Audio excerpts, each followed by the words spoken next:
Steph and Ayesha Curry recently shared some marriage advice. They put their relationship first, even before their kids, is what they're saying here. I think this is incredibly interesting because people might say, well, that sounds selfish. But to me, it makes the most sense because they're saying you invest in each other first, you set the foundation for a loving family. Do you guys agree?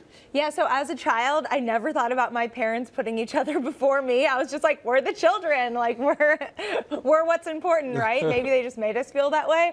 But now looking at it, it makes total sense, right? They're your partner in that, you're taking it on together, and ultimately one day, like 18 years down the line, it is just gonna be those two people again. So it makes sense to really prioritize having that happy and healthy relationship. Yeah, I think you don't hear a lot of people say this too often or be this frank about it when I guess maybe this is the secret to marriage or having like a long-lasting family is to put each other first. I mean, you serve as the foundation for your family, and they're saying that you have happier children if you have a strong foundation. So it makes complete sense, but I just wonder why people don't really say it enough. They don't say it that much. I think that's interesting. You're right that people aren't that frank about it. Yeah. I think it's because the last thing you ever want to be accused of is a parent that's not present or a parent that's not doing everything they need to do. And what they're saying here is, hey, don't get it twisted. What we're doing is we're setting the visuals for our children to show how a man should treat a woman, to show what love truly is, to show what respect truly is. And I have friends. Luckily, I was able to grow up in a house of love. My parents are still married, been married for a lot of years now. I should probably know how many. But I also have friends who grew up in broken households, and they didn't end in divorce. They stayed together, and they grew up in a chaotic house with two people fighting all the time, and they were great parents to them. But they had a distorted view of how relationships should go because the example was not really set in the home. So I think this is great that Steph and Ayesha are taking this approach. It is, yeah. It's all about setting that good example. All right, well, there's some Chicago news here for you guys. A new speakeasy that's in Hyde Park. It's called The Hyde, and it opened this weekend. Not a lot of news there, right? Except for the fact that they have an Instagram page with an entrance password, which is cool. Also, the establishment, well, they have a few rules. No cell phone use in the lounge. No Cubs fans. No Trump supporters. You got a tip. And how about this one? We are always right. Finally, they close with what happens at the Hyde stays at the Hyde. Are you guys endorsing this movie? So snarky. I don't know about the "we are always right" part, but yeah, I think that they're definitely making headlines with something like this. It's pretty cool. Hyde Park is a super cool, eclectic area that's extremely diverse. So they might be doing okay. It's liberal. It's kind of liberal and progressive too. Yeah, so I think they got it. They're all about the communication. They're telling it like it is and what they want and what they don't want. No MAGA hats are welcome there. So I guess you know what to expect. Yeah, look, it's their prerogative. I get it.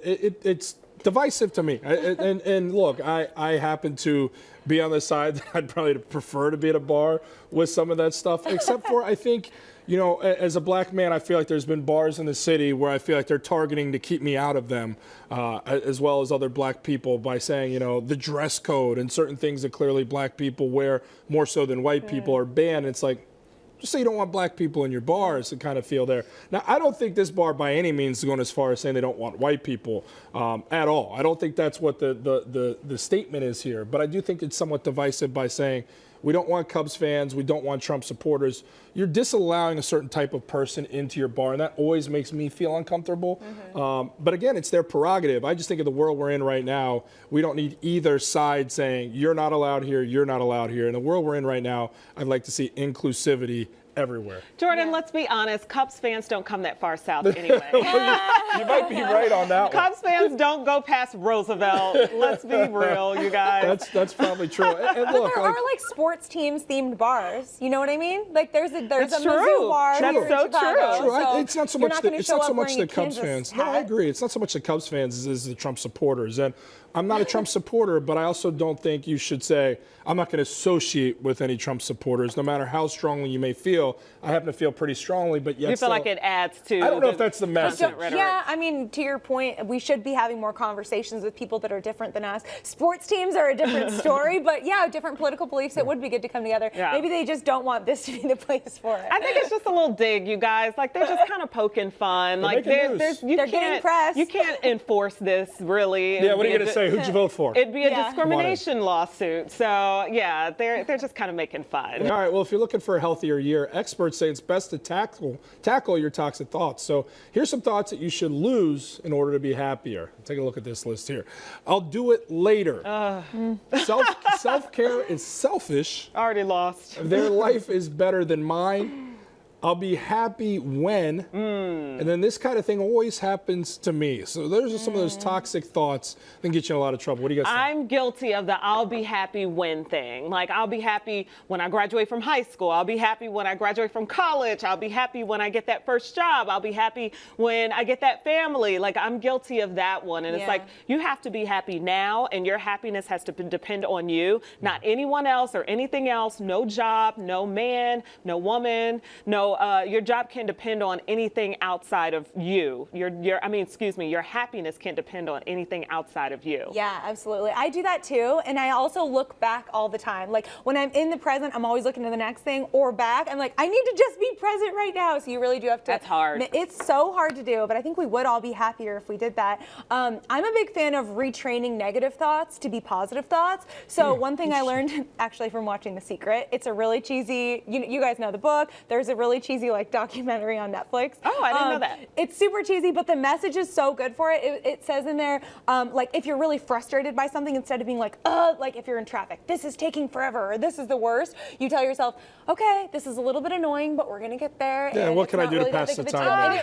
It seriously, if you try it, it's amazing how much better you feel in the present. And there's no point in experiencing those negative feelings or those fears right now when you don't have to do that. Yeah, I like that a lot. That sounds good until you're at 6 o'clock traffic on the damn Ryan. But try and flip it though. Mine is I'll do it later. That's the one that always seems to get me in trouble. I feel like, I hope my fiance's not watching. Yeah, I know. The trash, the bills, the this or that. I think when you just decide you're going to attack something head on, then you're good. Sometimes it's built up, and I'm reading a book also that tells you, like, sometimes you build up in your head that this thing that's in front of you is insurmountable. It's going to take so much time. It's too much work. I'm just going to put it off another day. In reality, nothing's that difficult if you just say, I'm going to go ahead and attack it. So that positivity spin, I think it go a long way. And if you make a checklist and you check it off, such a good feeling. Yeah.